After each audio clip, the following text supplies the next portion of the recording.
So ayan, what's up mga free? Mainit na hapon mga free. Time check 2 PM. May nakita nga pala ako rito. Nag-deliver kasi ako ng Pasig area mga free, no. May nakita ako rito sa Bridgetown Boulevard. Actually bukas na pala to.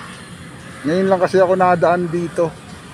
Sa likod to ng Concentrix sa may IPI. Ang laking tao nito, dati wala pa ito. Itong lugar na to dati mga free, smoking area lang nung nagtatrabaho pa ako sa Concentrix bilang call center agent. Pero ngayon kita mo, ang luwag na rito mga free.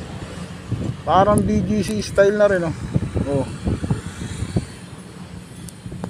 Gusto ko lang i-share, no, kasi natuwa lang ako, gawa ng dati talaga asin wala pa ito rito.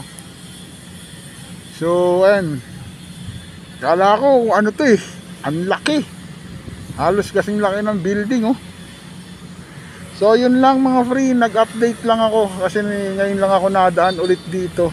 Bukas na tong ano, likod sa may ITI paglagpas ng tulay. Kakanan ka dito sa may paglagpas mo ng Concentrix na building. Ang tawag dito is yung Bridgetown Boulevard. So yun lang mga free, kita-kits tayo, update na lang sa mga susunod na video. Peace out mga free.